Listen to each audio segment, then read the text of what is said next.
Nosso convidado de hoje é carioca, capoeirista, discípulo de mestre Camisa, membro da Academia Brasileira de Literatura de Cordel, compositor e cantador. Um poeta que canta os próprios versos ao som da viola e do berimbau. Eu tenho o prazer de receber Vitor Lobisomem. Vitor, é isso mesmo? Canta aí seus versos ao som do berimbau e da viola? Isso, do berimbau, do atabaque, do pandeiro, cavaquinho, que tiver, dependendo do ambiente, se for um samba, se for uma roda de capoeira, se for um terreiro, a gente canta. Como é que você chegou na cultura popular? Como é que isso tomou conta da sua vida dessa forma? Acho que o primeiro contato, eu como carioca, o primeiro contato foi o samba, né? Acho que todo carioca aí vive o carnaval, as rodas de samba aí pela cidade, mas foi através da capoeira que eu estreitei essa relação aí com a cultura popular, com a musicalidade, né? Eu comecei a treinar capoeira com 18 para 19 anos, né? A partir dali se abriu uma possibilidade infinita, né? No universo da cultura popular, da música, né? Da história do Brasil, a história do negro no Brasil. Isso tudo para mim começou através da prática da capoeira. Como é que é a sua história? De onde você vem, sua família? De onde vêm essas referências? Eu sou carioca, nascido ali no Catete, na região do Sul, Largo do do Rio de Machado, Janeiro. isso, naqueles arredores ali do Largo do Machado. Passei minha infância e adolescência naquela região. Né, Nessa mas época transitando, você já tinha alguma referência nesse sentido? Do samba, da capoeira? muito pouco, familiar, muito pouca. Muito pouco. Eu tinha o meu pai ouvindo em casa, né, Martinho da Vila, Jorge Ben, essas coisas, mas ainda era uma coisa distante. Depois, logo no começo final da infância, começo da adolescência, quando eu comecei a andar pelas ruas sozinho, andar aí pelos bailes, né, os bailes charme, os bailes funk, as rodas de samba, né, os bares da vida, aí eu comecei a me interessar, né, por conta própria, primeiramente pelo samba, né, um pouco depois pela capoeira. E aí a capoeira eu conheci o maculelê, conheci o samba baiano, o samba de roda, né, conheci o jongo, maracatu, a literatura de cordel, essa história toda aí. E aí a minha relação com o samba carioca também, ela se estreitou mais, né, a partir desse mergulho aí na capoeira. Então, cordel, né, hoje está muito voltado para a região Nordeste, é muito forte o cordel lá. E como que você, carioca da Zona Sul, e de repente vira um cordelista? Foi devagar. Como eu falei, através do interesse pela capoeira, eu comecei há 20, 25 anos atrás, a gente tinha uma literatura bem mais escassa do que hoje em dia. Então, as minhas pesquisas elas começaram muito nos livros de folclore, nos livros sobre cultura popular, né, tardes na biblioteca do Museu Edson Carneiro, o Museu do Folclore. Então, quando eu queria buscar alguma referência de capoeira, eram poucos livros que eram específicos sobre isso. Então, eu tinha que pegar os livros sobre folclore e cultura popular, então eu acabava entrando em contato com essa temática toda, incluindo o cordel. Depois eu comecei a ler, comprar os folhetos de cordel, principalmente aqui do cordelista cearense Gonçalo Ferreira da Silva, né, que é o presidente da Academia Brasileira de Literatura de Cordel, residente no Rio já há muitos anos, né, e aqui no Rio eram os folhetos de autoria dele os que eu mais encontrava, né, com a temática do cangaço, do folclore, algumas figuras da cultura popular. Eu comecei a ler, e aí foram muitos anos lendo, algumas viagens para o Nordeste, mas sem nenhuma pretensão e nem imaginar que algum dia eu ia escrever. Pois é, e a literatura, pelo visto, te pegou de jeito, né? Porque são muitas publicações de cordéis, tanto aqui no formato tradicional, quanto em livros. E por que você resolveu escrever para criança? Por que Porque eu observei aqui, seus livros são todos voltados para criança. Isso, é. Na verdade, o que? Esse formato tradicional do cordel, né? Com um tamanho menor, com capas coloridas, essa xilogravura puxando assim para as caricaturas. Então, como a popularidade do cordel aqui no Sudeste ela é bem menor do que no Nordeste, muitas pessoas, muitos lugares e ambientes que eu chegava, as pessoas não sabiam o que era cordel. Então, sempre imaginavam que esses folhetos, que esses livretos eram uma coisa para criança, né? Pelo formato, né? Pela característica da capa, essa coisa toda, é um livrinho para criança e muitas vezes o texto não era para criança, era um texto mais complexo para adulto, né? Vou comprar para o meu filho, vou comprar para o meu... Eu falava, mas esse texto não é para criança, não tem nada de proibido, mas né, uma temática, uma linguagem que não é infantil. Então eu falei, então vamos começar a escrever para criança, já que as pessoas querem comprar para seus filhos, para os seus alunos, para os seus sobrinhos, as crianças também, quando veem, também se interessam. Então eu comecei a escrever textos para criança e posteriormente, além do formato convencional e tradicional, a gente começou a publicar esse formato ilustrado, né? Com essa roupagem de livro mesmo. E que é bem bacana, né? Esse aqui, né? O Jorge, o Dragão e o Cavaleiro que sabia voar. Muito bacana. Tadeu e o Gigante da Capoeira, ou seja, a capoeira também está presente na sua literatura, né? E aqui, esse aqui é muito interessante também, um menino chamado Besouro. É a história do Besouro. Isso, é a história, uma das versões dessa história, nessa história que tem dezenas ou talvez centenas de versões do capoeirista Besouro Mangangá, Besouro Cordão de Ouro, Besouro Preto, um homem nascido no Recôncavo Baiano, em Santa Amaro da Purificação, no final do século XIX, né, viveu até o começo do século XX, né, que virou uma lenda, né, primeiramente através das cantigas de capoeira, das histórias orais ali daquela região, e depois ele se tornou filme, peça de teatro, tema de música. Falar em peça de teatro, você atuou na peça, né, Isso. o Besouro? Atuei também na peça Besouro, Cordão de Ouro, de você Paulo já era César ator Pinheiro. ou você estava lá representando você mesmo? Nem era e nem me tornei ator depois disso, né?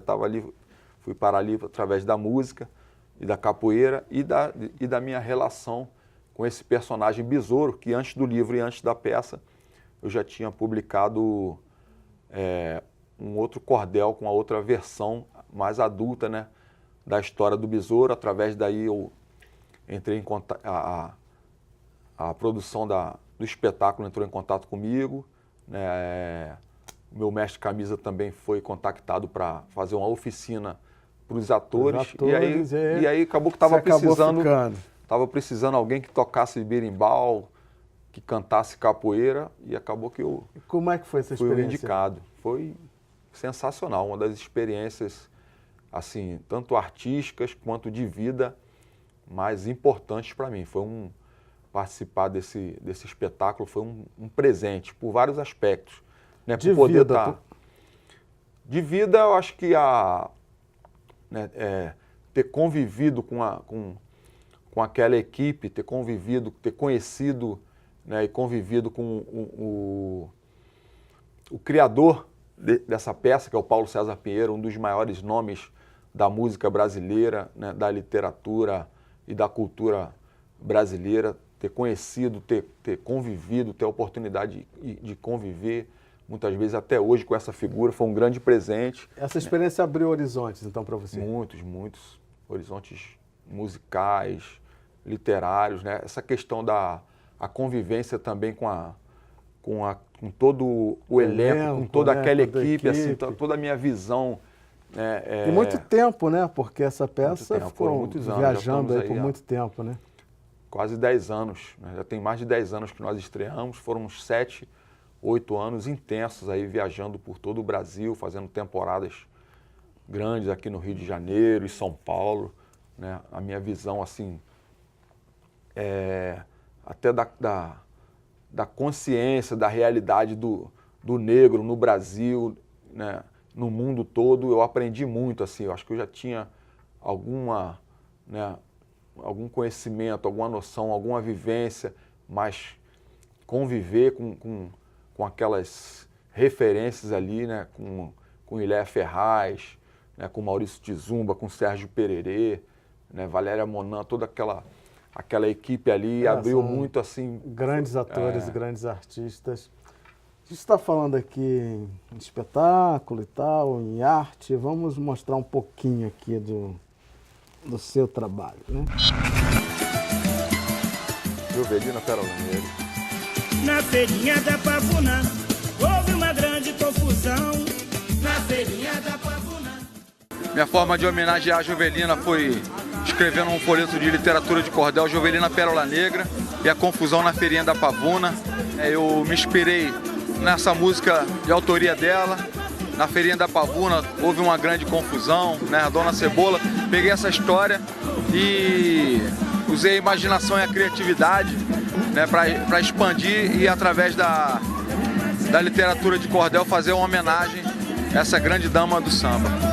Assim, eu também faço parte do tempero. Eu também faço parte do tempero. Então, capoeira com cordel da samba. Isso. O cordel é mais uma ferramenta, né, que me possibilita de poder homenagear, né, os meus ídolos, né, esses grandes nomes da cultura brasileira, da música brasileira, do samba, né, que muitas vezes não tem. Eu acredito que eles deveriam ser muito mais reverenciados, né. E Jovelina, talento incrível, uma rainha, né? Eu tive desde a minha adolescência, minha adolescência nos anos 80, era o auge, né, o aparecimento de Jovelina Pérola Negra, de Zeca Pagodinho, Grupo Fundo de Quintal, era o que a gente escutava na rádio, comprava os LPs, as fitas cassete. E você trouxe tudo pro cordel, né? Isso, deixa eu ver aqui um pouquinhos. trechinho aqui da Jovelina Pérola Negra. Nos lugares onde andei, durante essa minha vida, presenciei cada coisa. Muita história descabida, muitas vezes, quando eu conto, até mesmo Deus duvida. O que vejo pelo mundo me alimenta a inspiração. Por isso é que eu vou contar a história da confusão, que vi lá na Pavuna e me chamou a atenção. É muito bacana mesmo. Acho que é por isso que as crianças gostam tanto, porque a forma, né, O ritmo, de construir a rima. os versos, né, é muito gostoso de ouvir, é muito gostoso de ler. Qual o cordel assim, que você destacaria, que você gostaria de ler um trecho aqui para poder a gente ir para o intervalo ouvindo uma delícia aí de um cordel? Pode ser a Zeca Pagodinho com Cosme e Damião. Vamos lá, Zeca aqui, Pagodinho com Cosme e Damião. E agora era a criançada que pedia para parar. Tio Zeca, espera um pouco, nós queremos descansar. Mas ele só respondeu que nada, vamos brincar. Brincaram de pique-esconde, queimado, pique-bandeira, passa-anel, bola de gude e de plantar bananeira, ciranda, pular carniça, cabra cega e capoeira. De repente avistaram entrando pelo portão. Visitas inesperadas e vibraram de emoção. Era São Cosme quem vinha junto com São Damião. Para abraçar seus protetores, na hora todos correram. Os dois abriram os braços e assim os receberam. Abraçando as crianças, os santos as acolheram. Só o Zeca Pagodinho no mesmo lugar ficou, parecendo uma estátua, quase não acreditou, quando a Cosme e Damião na sua frente avistou. Que bacana. É isso, e assim eu vou para o intervalo. E como você já sabe, é rapidinho, num piscar de olhos. Fique com a gente.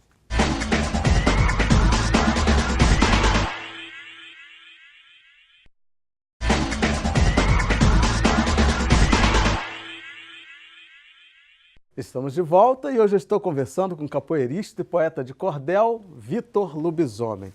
Vitor, vamos falar mais um pouquinho de cordel. Essas ilustrações, hoje já está digitalizado, já não é feito mais com a mesma técnica, é isso? Isso, hoje a gente já faz a impressão digital, né? A gente faz a matriz através da xilogravura, outras vezes também através de ilustração, mas eu gosto bastante de fazer com a xilogravura. Meu xilógrafo preferido é o Erivaldo Ferreira, né? Então ele esculpe a ilustração na madeira, né?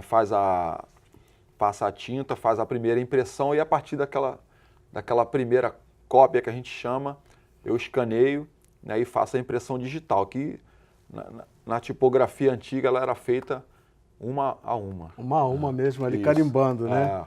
Hoje a gente já faz aí nas impressoras Então, modernas. E o cordel tá na internet, tem gente fazendo digitalmente, é tranquilo, tá tudo certo. Isso, são várias. O que caracteriza um poema ser cordel ou não é a forma dele ser escrito, dele ser composto, né? A rima, a métrica e a oração são os 3 fundamentos principais do cordel. Então eu posso compor um cordel e só declamar ele falado, eu posso publicá-lo num folheto tradicional ou no formato de livro, eu posso publicar ele digitalmente numa rede social, né? num blog, num site, ele não vai deixar de ser cordel. Agora o cordel, ele tem, são histórias simples do cotidiano, divertidas e tal. O que é uma inspiração para um cordel? O que exatamente assim que acontece, o que você vê, fala, isso é um cordel? E aí vai depender de cada autor, cada escritor ele se inspira, né, em temas diversos. Tem autores que eles gostam de falar, né, de forma jornalística, contar acontecimentos, né, algum fato político, né, a história de alguma personalidade, né? Eu no meu caso... É muito amplo, então. É muito amplo. Você pode falar de qualquer coisa. coisa. Se você quiser, você pode fazer uma homenagem a alguém da sua família, você pode contar alguma coisa que aconteceu no seu bairro, pode falar sobre a eleição de um novo governante, né? Pode inventar uma história de princesas, príncipes, dragões. E o que né? mais te inspira? E o que me inspira é a cultura popular, os personagens aí, principalmente do samba e da capoeira, né? Esses são meus ídolos, né? E o que eu escrevo bastante são sobre os mestres de capoeira, né? Eu faço encontros imaginários, a grande maioria dos meus cordéis são de ficção, né? Com algum elemento da realidade. Quando eu escrevo uma ficção, né? Por exemplo, o encontro de Luiz Gonzaga com o mestre Valdemar, o maior nome da música nordestina, com um dos maiores nomes da música de capoeira. Um é o rei da sanfona, do acordeão, outro era o rei do berimbau. Os dois cantavam. É uma ficção, eu criei essa história. Mas quando eu trago a descrição dos dois, né, a personalidade, eu trago elementos reais, né, dessas figuras. O debate de Padre Cícero com o mestre Caiçara no céu. Padre Cícero, e também grandes figuras da cultura nordestina que eu falo. Lampião, cangaceiro, o Padre Cícero, um grande nome aí da fé nordestina, o Luiz Gonzaga, Jackson do Pandeiro, né? Falo muito sobre esses personagens e crio esses Zumbi dos encontros. Palmares. Esse Zumbi, no caso, é uma versão para criança. Esse folheto foi um amigo, Maurício Tizumba, estava criando um espetáculo teatral, o Negro, a Flor e o Rosário, né? Com uma cena sobre os orixás, outra cena sobre o Congado Mineiro, e ele queria que a cena sobre o Quilombo dos Palmares e sobre Zumbi fosse em cordel e me pediu que eu escrevesse. Eu escrevi o cordel contando a história de Zumbi, né? Numa linguagem infantil para o teatro, então virou espetáculo. E depois publicou. Isso é uma das cenas do espetáculo Negro, a Flor e o Rosário, de Maurício Tizumba. Aí eu falei, não, vamos publicar também, porque o pessoal quer ler. Depois da peça, quer levar para casa também. Então, além de escritor, você também é compositor, né? Aqui tem capoeira, isso aqui música para capoeira, né? E Isso. tem capoeira no samba. Aí, no caso, são cantigas da roda de capoeira, né? Que eu trouxe incrementei com um arranjo, né? Com os instrumentos de harmonia, principalmente o violão e o cavaquinho, né? E o Tem Capoeira no Samba são cantigas né, sambas conhecidos de grandes nomes aí da música, Martinho da Vila, né, João Nogueira, Vinícius de Moraes e Baden-Powell, Paulo César Pinheiro, Mauro Diniz e Sereno, né, que falam da temática da capoeira, e outras músicas também inéditas de minha autoria, sambas que falam de capoeira. Olha, você, pelo jeito, produz incansavelmente, né? Essa é a minha motivação, que o pessoal fala, minha cachaça é essa, eu não bebo, mas o meu vício é esse, de criar, né, a cultura popular, de estar sempre aí, o que me motiva, apesar de todas as dificuldades de se viver, né, sobreviver e viver através de cultura, principalmente da cultura popular independente Popular, aqui no nosso país. exatamente. Como é que tem sido isso, hein? Como é que você consegue viver fazendo cultura popular? É luta, né? Todo dia é uma luta, uma batalha, né?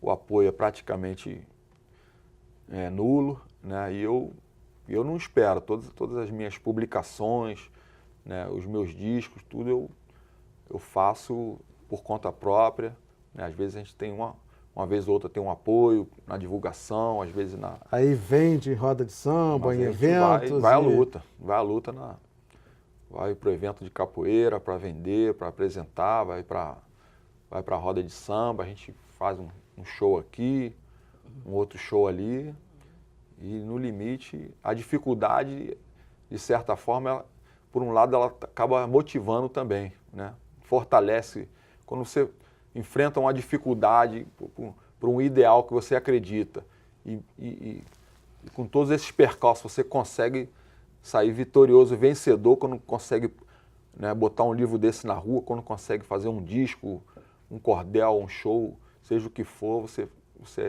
acredita. Vamos ver mais um pouquinho aqui do teu trabalho. Os arcos da Lapa me faz lembrar, me faz lembrar. Quero ouvir, vai! Me faz lembrar, me faz lembrar. Toda a malandragem daquele lugar. Manduca da praia já andou por lá. Quadra da Estácio de Sá, sua primeira escola de samba. Me faz lembrar. Madame Satã também andou por lá. A malandragem do lugar. É um processo de pesquisa de muito tempo, né? Isso, muito tempo. Aí desde o meu início aí, né, você vem sempre pesquisando. Quase 25 anos, né? Pesquisando, né, em livros, em discos, em filmes e principalmente, né, pessoalmente, viajando, participando, convivendo com as pessoas que já estão há mais tempo do que eu, que já estavam quando eu cheguei, né? Os mestres da cultura popular por esse Brasil. O maculelê é uma dança que ela é o berço do maculelê é Santo Amaro da Purificação, no Recôncavo Baiano. E eu já tive a oportunidade de estar lá diversas vezes. É o berço também de Besouro. Qual o legado que você quer deixar com esse trabalho, assim, que você fala, se eu atingir isso, valeu a pena? Eu acho que de alguma forma deixar aí o meu nome riscado, né, de forma, por enquanto acho que está riscado de forma ainda leve, mas deixar o meu nome riscado aí na história da cultura popular, né, deixar minhas músicas para que daqui a algum tempo, né, um filho, um neto possa cantar, ou seja o meu filho, ou seja o filho de quem for, o neto de quem for, cantar uma música, né, ir numa biblioteca, pesquisar sobre essas figuras, né, que durante muito tempo, figuras tão importantes da nossa cultura, que ficaram anônimas, né, e que ficaram excluídas da história oficial. Eu quero pesquisar sobre Mestre Bimba, Quando ele for numa biblioteca, ele vai achar um livro de minha autoria, né? Você falou em figuras. Camafeu de Oxóssi. Camafeu, cadê você? São nomes que realmente escreveram a história da cultura popular brasileira. Então, excluídos da história oficial, né? Então a gente vai escrevendo essa história aí que, pelo menos por enquanto, ela é uma história paralela ao que é ensinado nas escolas e nos livros, e aos pouquinhos a gente vai levando essa história para dentro das escolas também, da universidade e da história oficial. Essas figuras que ficaram tão importantes, né, que ficaram excluídas. Samba no mar, samba no mar, samba no mar, samba no mar. Samba no mar, mestre Bimba, mestre Caiçara, mestre Valdemar da Paixão, mestre Traíra, Canjiquinha, Gato Preto, João Pequeno. Samba no mar, mestre Cobrinha Verde, samba no mar, Jorge Amado, Caribé, Pierre Berger, o Fato Mid, samba no mar, Dorival Caymmi, Mãe Senhora, Mãe Menininha do Gantuá, Tia Maci, samba no mar, Camafeu de Oxóssi.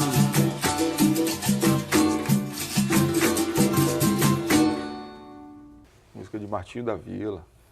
E aí, só aí, a gente citou aí, ó, umas 10 figuras importantíssimas da cultura popular brasileira e da capoeira. A capoeira hoje ela é praticada por milhões de pessoas. No mundo todo. No mundo inteiro ela é registrada como patrimônio cultural do Brasil, ela é registrada como patrimônio cultural da humanidade pela Unesco, e esses aí são os maiores nomes, né?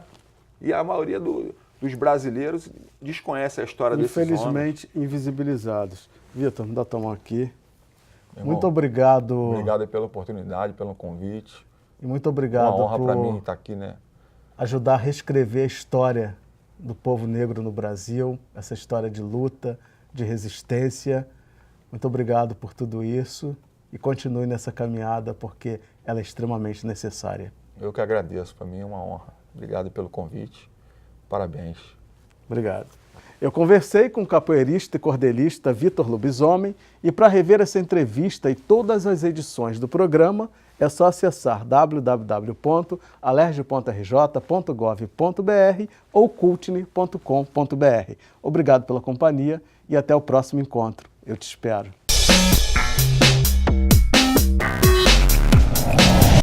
Cultne é memória do meu povo. Eu não estou sozinho, eu não sou solidão. Tenho uma multidão comigo registrada na Cultne.